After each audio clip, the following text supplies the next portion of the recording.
Selamat pagi, selamat hari Minggu, jemaat sekalian dan para simpatisan. Salam kasih dalam damai dan sejahtera bagi kita semua.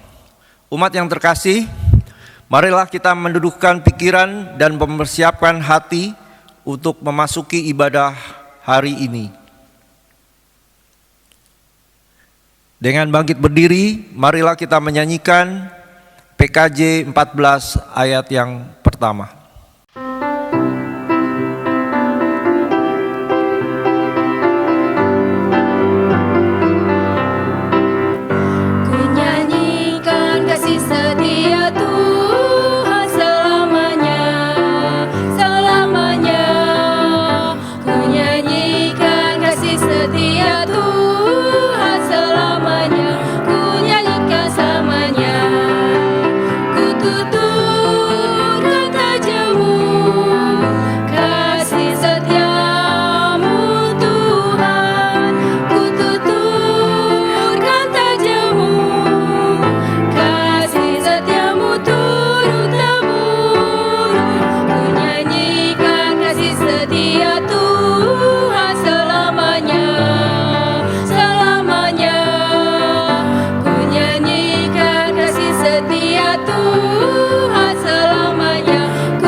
Saudara-saudara yang kami kasihi, mari kita memulai kebaktian kita.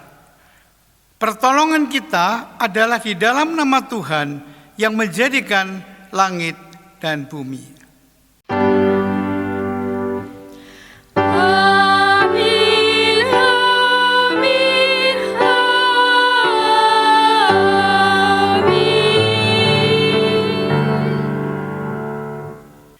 Kiranya Allah Bapa melimpahkan kasih karunia dan damai sejahtera kepada saudara sekalian, kini dan selamanya. Saudara-saudara kekasih Tuhan, mari kita bersama-sama merenungkan seluruh dosa pelanggaran kita, khususnya di tengah keluarga kita masing-masing. Atas sikap kita yang kerap mengabaikan cinta dan tidak henti-hentinya menyakiti keluarga yang kita kasihi. Kita masuki doa-doa pribadi di dalam hati dengan menyesali segala dosa kita.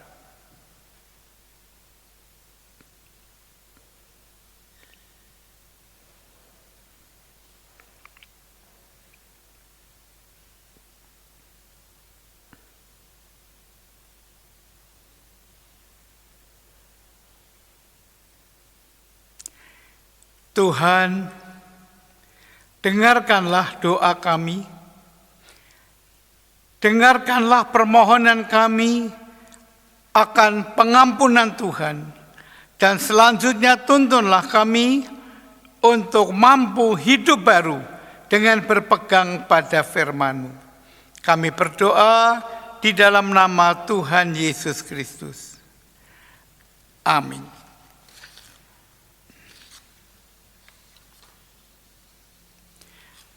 Kami persilakan umat untuk bangkit berdiri. Kita akan mendengarkan berita anugerah. Terimalah berita anugerah dari Tuhan. Pada waktu itu, engkau akan berkata, "Aku mau bersyukur kepadamu ya Tuhan, karena sungguh pun engkau telah murka terhadap aku, tetapi murkamu telah surut dan engkau menghibur aku. Sungguh Allah itu keselamatanku. Aku percaya dengan tidak gemetar, sebab Tuhan Allah itu kekuatanku dan mazmurku. Ia telah menjadi keselamatanku. Maka aku akan menimba air dengan kegirangan dari mata air keselamatan." Kami siap saling mengampuni.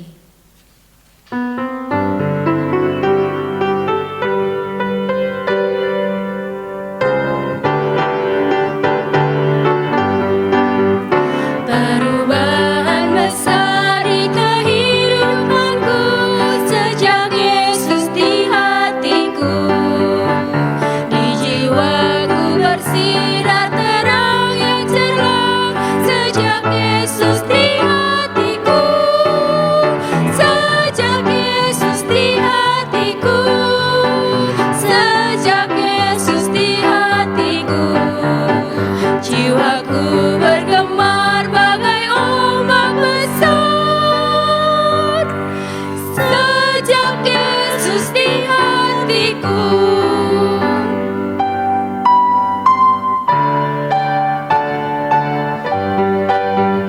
aku tobat kembali ke jalan benar. Sejak Yesus di hatiku, dan dosaku dihapus, jiwaku segar.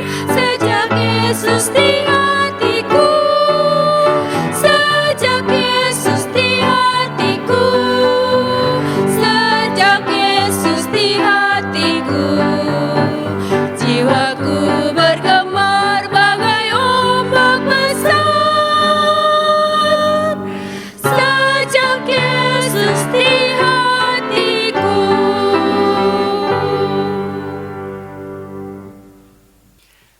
Saudara-saudara yang kami kasihi, sebentar lagi kita akan membaca Alkitab dan merenungkan firman Tuhan. Marilah sebelumnya kita berdoa, mohon bimbingan Roh Kudus agar Ia memampukan kita untuk mengerti dan menjalankan firman Tuhan ini. Mari kita berdoa. Kami bersyukur kepadamu ya Tuhan, karena hari ini kami boleh beribadah dalam persekutuan jemaat-Mu, walaupun kami melakukannya di rumah kami masing-masing. Tuhan, dalam ibadah ini kami juga ingin mendapatkan makanan rohani dari firman-Mu. Sebentar kami akan membaca Alkitab dan merenungkan firman-Mu Tuhan. Kiranya Engkau berkenan untuk menyertai pemberitaan firman ini. Engkau membuka hati dan pikiran kami agar kami siap untuk menerima firman-Mu. Dan juga hamba-Mu dengan segala keterbatasannya ini, kiranya Tuhan berkenan melayakkan agar Ia bisa menyampaikan firman Tuhan yang indah dan mulia itu. Dengarkanlah Tuhan doa kami berdoa di dalam nama Tuhan Yesus Kristus. Amin.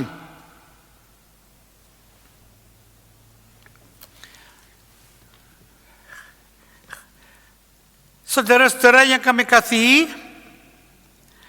pembacaan Injil Yesus Kristus diambil dari Matius pasal 23 ayat pertama sampai dengan ayat yang ke-12. Injil Matius 23 ayat pertama sampai dengan ayat yang ke-12. Demikianlah firman Tuhan. Maka berkatalah Yesus kepada orang banyak dan kepada murid-muridnya, katanya, ahli-ahli Taurat dan orang-orang Farisi telah menduduki kursi Musa. Sebab itu turutilah dan lakukanlah segala sesuatu yang mereka ajarkan kepadamu. Tetapi janganlah kamu turuti perbuatan-perbuatan mereka, karena mereka mengajarkannya tetapi tidak melakukannya. Mereka mengikat beban-beban berat, lalu meletakkannya di atas bahu orang, tetapi mereka sendiri tidak mau menyentuhnya. Sebab semua pekerjaan yang mereka lakukan hanya dimaksud supaya dilihat orang.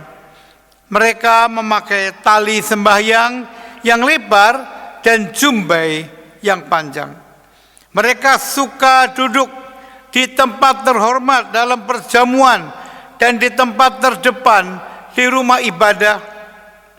Mereka suka menerima penghormatan di pasar dan suka dipanggil rabi. Tetapi kamu, janganlah kamu disebut rabi, karena hanya satu rabimu, dan kamu semua adalah saudara. Dan janganlah kamu menyebut siapapun Bapa di bumi ini, karena hanya satu Bapamu, yaitu Dia yang di surga. Janganlah pula kamu disebut pemimpin, karena hanya satu pemimpinmu, yaitu Mesias. Barang siapa terbesar di antara kamu, hendaklah ia menjadi pelayanmu. Dan barang siapa meninggikan diri, ia akan direndahkan.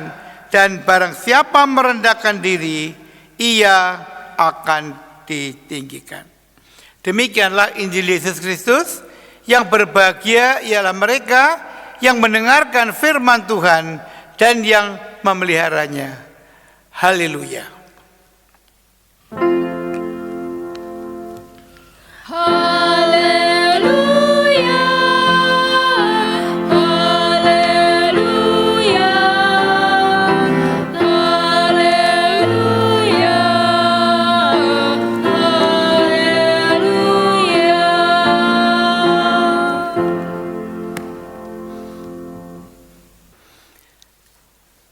Saudara-saudara yang kami kasihi, setiap orang pasti ingin berhasil atau sukses di dalam hidupnya.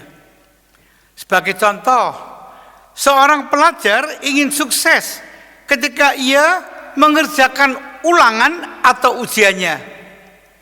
Kalau bisa, ia mengharapkan mendapat nilai A atau angka 100.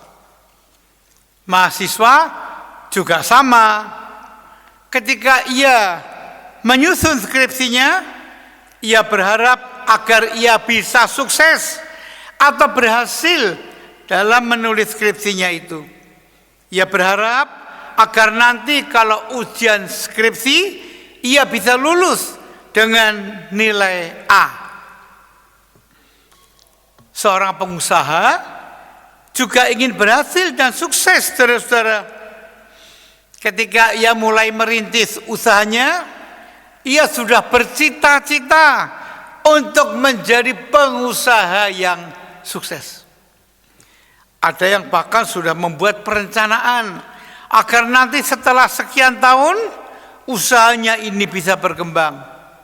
Barang yang dihasilkan oleh perusahaannya itu bisa diperjualbelikan tidak cuma di Indonesia tetapi juga di mancanegara. Masih ada lagi keluarga-keluarga yang bercita-cita untuk menjadi keluarga yang sukses atau berhasil.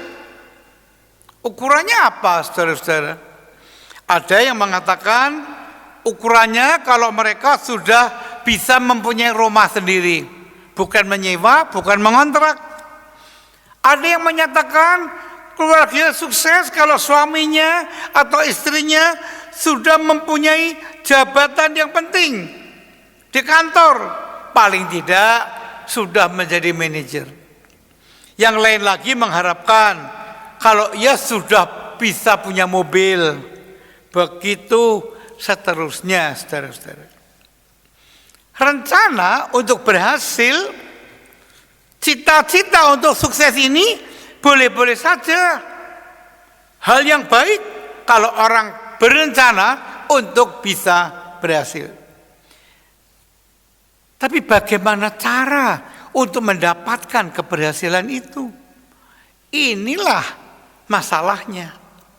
Kalau seorang pelajar mendapat nilai A atau angka 100, tetapi angka itu diperolehnya dengan cara nyontek. Apakah nilai A atau nilai 100 itu bisa disebut sebagai hasil kesuksesan?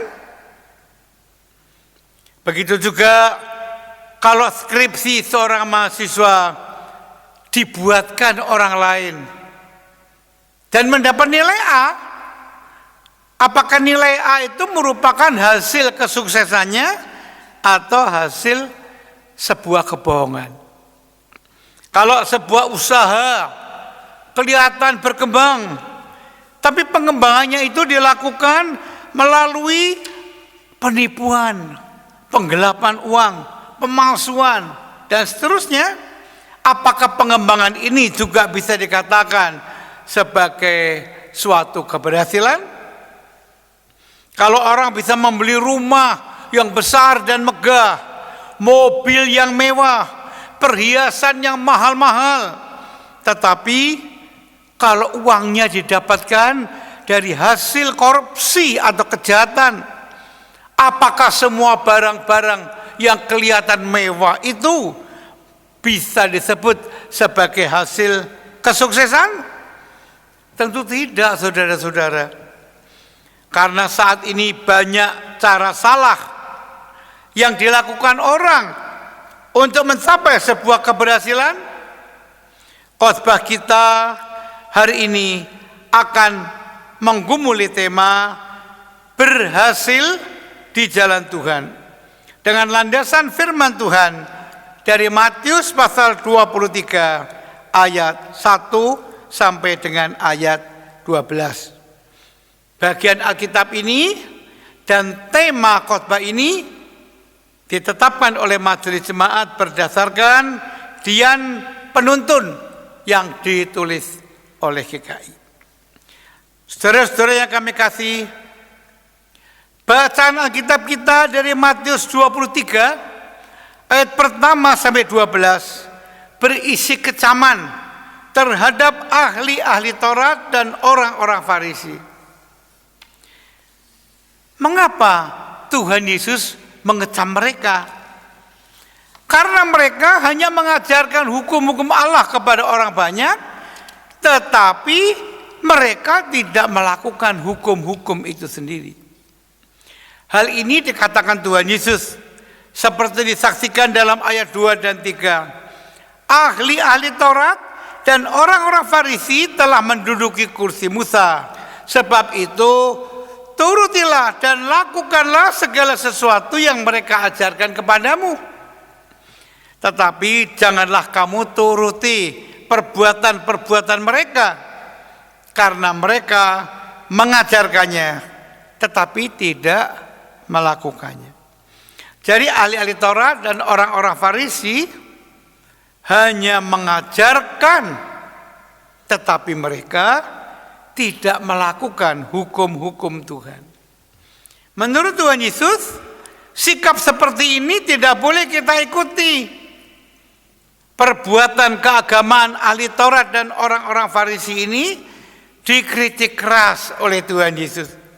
Dalam ayat 5 sampai 7 dikatakan Tuhan Yesus, semua pekerjaan yang mereka lakukan hanya dimaksudkan untuk dilihat orang.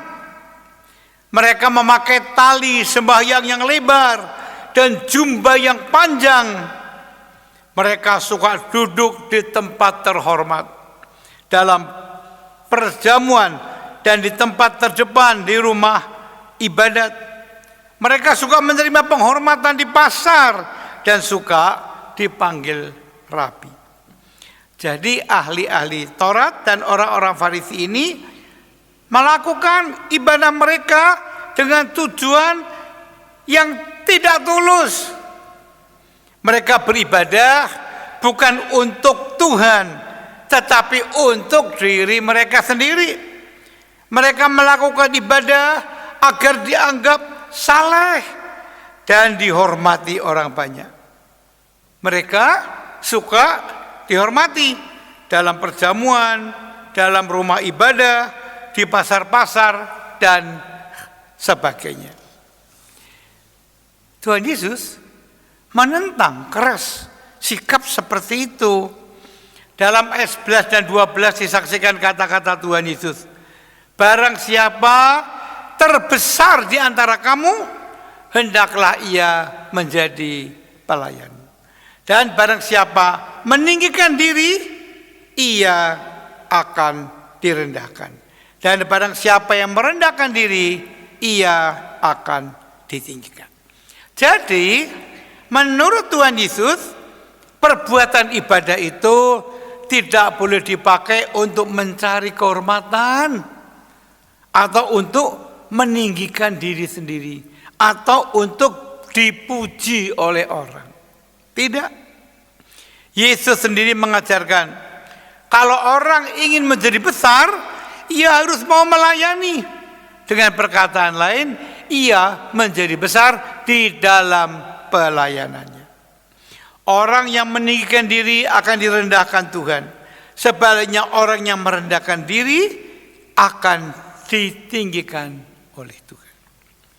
Tuhan Yesus telah memberikan contoh kepada kita dalam rangka melakukan pelayanannya. Ia telah merendahkan dirinya dan taat sampai mati, bahkan sampai mati di kayu salib. Ini disaksikan dalam Filipi 2 ayat 8 sampai 11. Dan dalam keadaan sebagai manusia, ia telah merendahkan dirinya dan taat sampai mati, bahkan sampai mati di kayu salib. Itulah sebabnya Allah sangat meninggikan dia dengan mengaruniakan kepadanya nama di atas segala nama, supaya dalam nama Yesus bertekuk lutut segala yang ada di langit dan yang ada di atas bumi dan yang ada di bawah bumi, dan segala lidah mengaku Yesus Kristus adalah Tuhan, bagi kemuliaan Allah Bapa. Nasihat yang diberikan Tuhan Yesus ini memang sangat penting bagi kita. Nasihat ini dapat menolong kita agar kita tidak tergoda untuk meninggikan diri dan bisa melakukan ibadah kita dengan benar di hadapan Allah.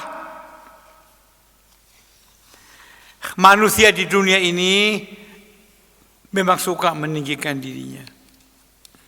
Mereka suka dihargai, disebut namanya, dan dipuji-puji.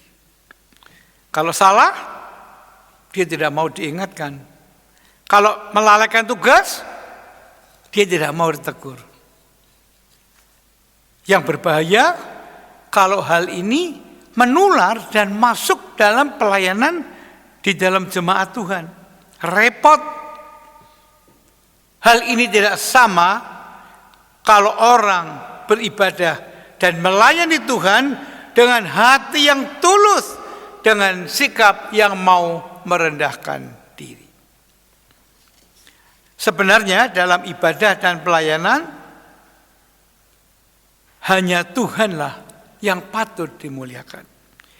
Yohanes Pembaptis pernah mengingatkan kita.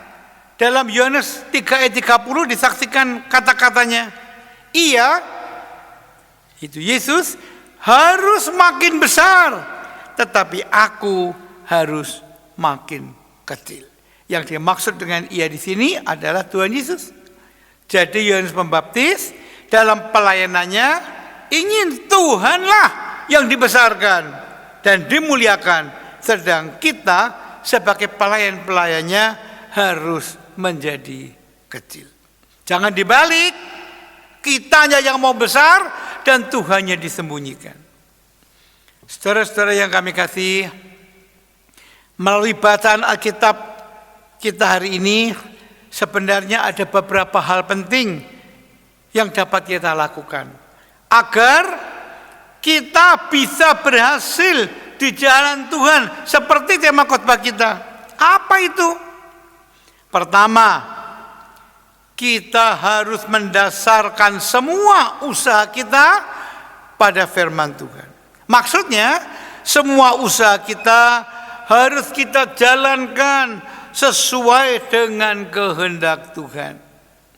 Karena itu, segala macam kejahatan seperti kecurangan, penipuan, korupsi dan sebagainya harus kita jauhi dan singkirkan dari hadapan kita.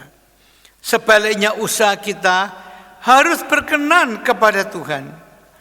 Janganlah kita menjadi seperti ahli-ahli Taurat dan orang-orang Farisi pada zaman Yesus yang hanya tahu dan bisa mengajarkan hukum Tuhan, tetapi mereka tidak melakukannya.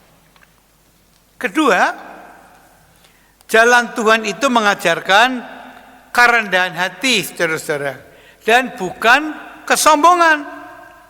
Kalau ahli-ahli Taurat dan orang-orang Farisi pada zaman Yesus sombong dan suka mencari penghormatan, Tuhan Yesus mengajarkan kita untuk rendah hati.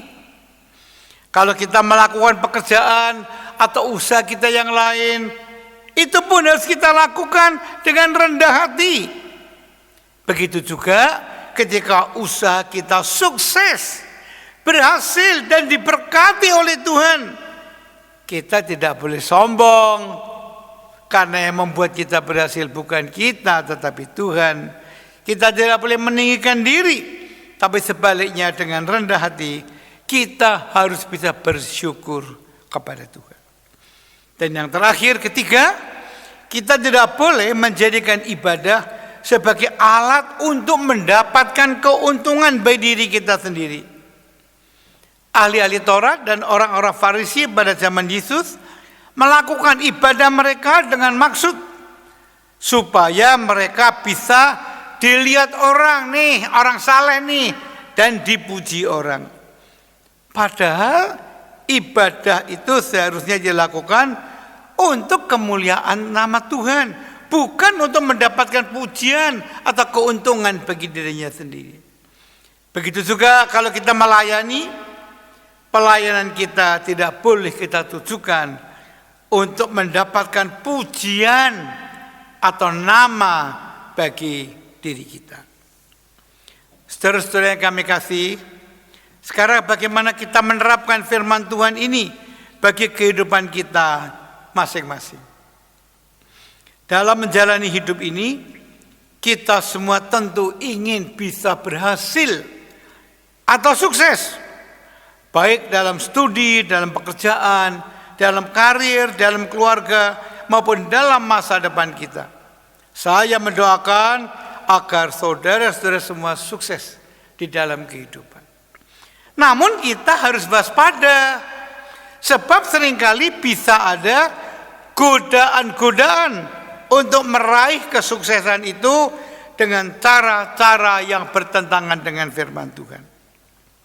Saya pernah menyaksikan ada orang yang dalam sekejap mata menjadi seperti orang sukses.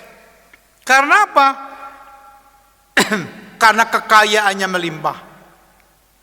Tidak lama berselang, ia ditangkap polisi dan dihukum karena kekayaannya itu ternyata ia dapatkan melalui korupsi dan menggelapkan uang.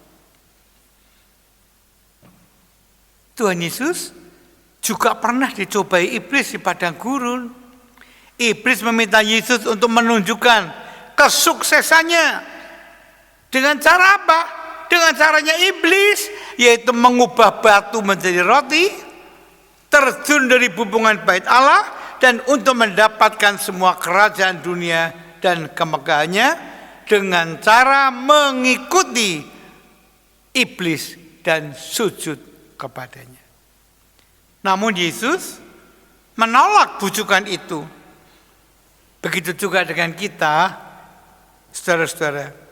Ketika tawaran-tawaran yang tidak sesuai dengan kehendak Tuhan pada satu saat mungkin dihadapkan kepada kita untuk mendapatkan sukses yang palsu dengan cara yang gampang namun bertentangan dengan firman Tuhan, kita pun supaya tidak tertarik untuk melakukan hal-hal seperti itu, kita pun bisa menolak akan bujukan iblis atau bujukan dunia ini.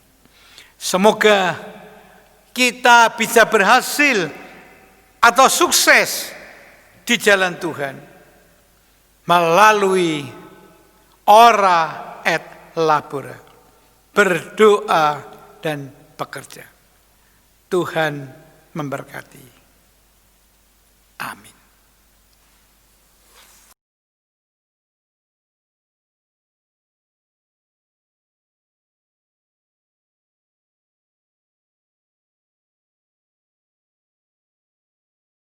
Jemaat Tuhan, marilah kita bangkit berdiri. Marilah kita bersama dengan umat Allah di masa lalu, masa kini, dan masa depan mengingat pengakuan pada baptisan kita menurut pengakuan iman rasuli. Aku percaya kepada Allah, Bapa yang Maha Kuasa, Khalik langit dan bumi, dan kepada Yesus Kristus, anaknya yang tunggal Tuhan kita, yang dikandung dari Roh Kudus, lahir dari anak darah Maria, yang menderita sengsara di bawah pemerintahan Pontius Pilatus, disalibkan, mati dan dikuburkan, turun ke dalam kerajaan maut.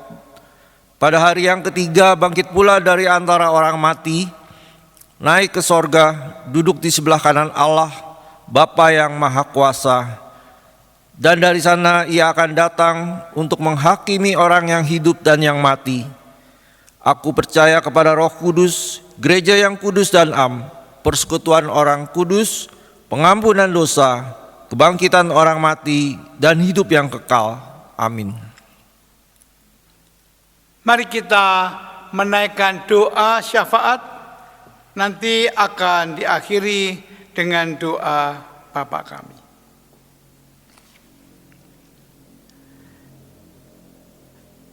Allah yang Maha Kasih, sumber keberhasilan kami. Tuhan, kami bersyukur kalau saat ini kami masih diberi kehidupan oleh Tuhan. Juga kesuksesan. Tapi kami juga bersyukur dikala kami menjumpai kegagalan, karena kegagalan itu pun punya makna positif untuk menumbuhkan iman kami. Ajarkanlah kami untuk taat kepadamu ya Tuhan di dalam kehidupan ini. Ajarkanlah kami untuk berjuang dan berupaya sesuai dengan kehendak-Mu. Kami berdoa pada saat ini bagi saudara-saudara kami yang sedang sakit, baik di rumah maupun di rumah sakit atau di tempat-tempat lain. Kiranya Tuhan berkenan untuk menyembuhkan mereka. Tuhan memberkati akan para dokter, perawat, tenaga-tenaga medis dan tenaga non-medis yang lain. Tuhan memberkati semua obat-obat yang dipakai untuk memberi kesembuhan. Dan Tuhan mendampingi mereka. Kami doakan juga bagi mereka yang sedang menderita karena COVID-19. Tuhan juga berkenan untuk menolong dan menyembuhkan mereka. Juga tenaga-tenaga medis yang merawat, Tuhan berkenan menyembuhkannya. Kami doakan bagi upaya untuk menghasilkan vaksin dan juga obat-obat yang pas untuk COVID-19 ini. Berkati Tuhan akan para ahli agar mereka dapat menyelesaikan pada waktunya. Kami berdoa pada saat ini bagi saudara-saudara kami yang sedang bergumul karena masalah ekonomi. Orang-orang yang sedang di PHK. Tuhan tolonglah mereka dan jadikanlah kami alat untuk ikut melayani mereka. Kami doakan bagi mereka yang punya masalah dalam keluarga atau rumah tangga mereka. Mereka yang bergumul dengan masa depan, kiranya Tuhan berkenan menolong mereka. Kami doakan gereja Tuhan di seluruh muka bumi, berkatilah umat-Mu. Kami doakan bagi gereja-gereja Tuhan di Indonesia, berkatilah gereja-Mu. Kami juga doakan bagi jemaat-Mu di GKI Menteng ini. Tuhan berkatilah baik anggota maupun majelis, termasuk para pendeta. Tuhan memberkati, Tuhan berkati juga seluruh program kerja. Dan kiranya dengan berkat-Mu, GKI Menteng ini dapat tetap melayani untuk menjadi alat bagi kemuliaan nama Tuhan. Kami juga berdoa bagi bangsa-bangsa di muka bumi, Tuhan kiranya memberkati umat manusia. Kami doakan bagi bangsa kami Indonesia ini, Tuhan berkatilah bangsa kami dengan segala rencana dan programnya, dengan segala tantangannya, berkati ya Tuhan. Berkatilah pemimpin-pemimpin bangsa kami, mulai Bapak Presiden dan Wakil Presiden, para menteri, para pejabat yang lain, baik di pusat, di daerah, bahkan di pelosok-pelosok tanah air.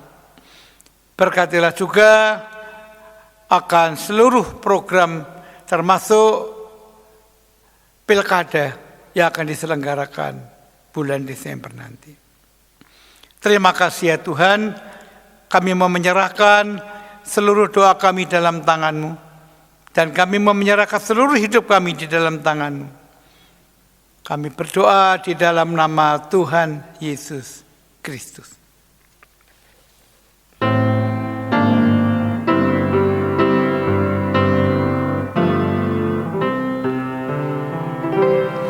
Bapa kami yang ada di surga,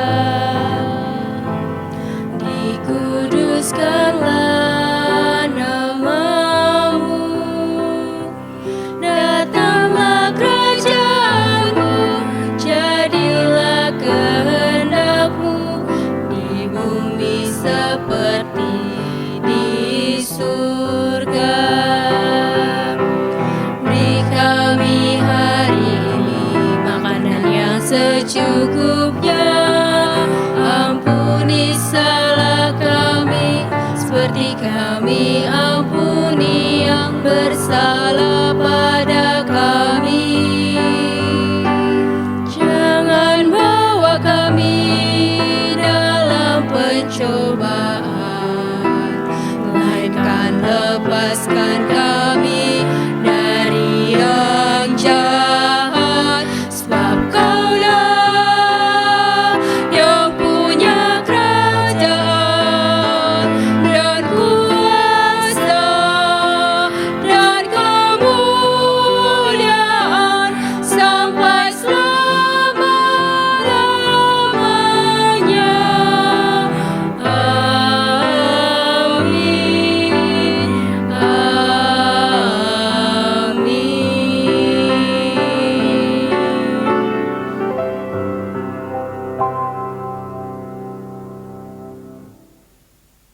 Jemaat yang dikasihi Tuhan, kita memasuki liturgi persembahan.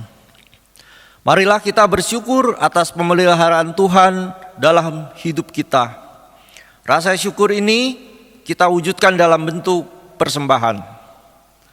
Untuk itu, Roma 11 ayat 36 mengatakan, sebab segala sesuatu adalah dari Dia dan kepada Dia. Bagi Dialah kemuliaan sampai selama-lamanya.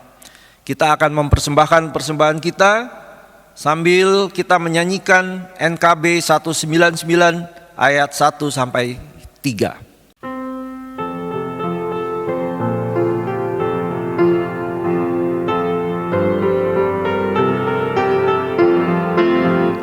Sudahkah yang terbaik ku berikan kepada Yesus Tuhanku? Besar pengorbanannya di Kalvari, diharap yang terbaik dariku.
Marilah kita berdoa, menaikkan doa persembahan kita. Ya Tuhan, kami bersyukur untuk kesempatan mewujudkan rasa syukur kami melalui persembahan ini. Kami boleh bersyukur untuk segala hal yang baik yang datang di dalam kehidupan kami, untuk kesehatan yang kami alami, untuk kebahagiaan yang menyertai kami, dan untuk persekutuan yang indah di dalam keluarga, serta untuk pemeliharaan Tuhan di dalam hidup kami ini. Amin.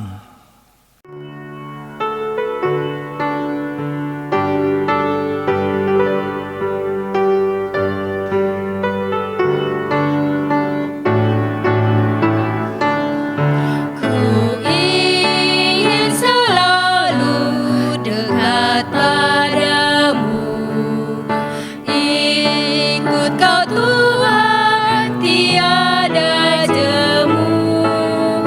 Bila kau pimpin kehidupanku, takkan ku ragu tetap langkahku. Oh Juru Selamat, pegang tanganku, bimbinganmu yang aku perlu, beri pertolongan dan kuasa-Mu. Oh Tuhan Yesus, pegang tanganku.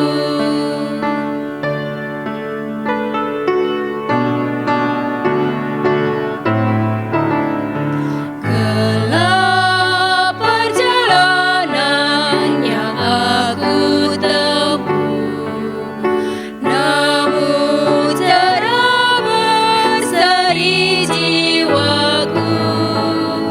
Susah kecewa di dunia fana, damai menanti di sorga baka. Oh Juru Selamat, pegang tanganku, bimbinganmu yang aku perlu, beri pertolongan dan kuasa-Mu. Oh Tuhan Yesus, pegang tanganku.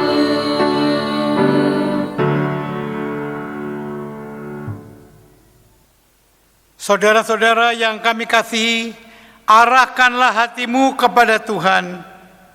Kami mengarahkan hati kami kepada Tuhan. Jadilah saksi Kristus. Kami menjadi saksinya, Terpujilah Tuhan. kini dan selamanya. Kini terimalah berkat Tuhan. Allah sumber pengharapan memenuhi saudara dengan segala sukacita dan damai sejahtera dalam iman saudara, supaya oleh kekuatan Roh Kudus saudara berlimpah-limpah dalam pengharapan.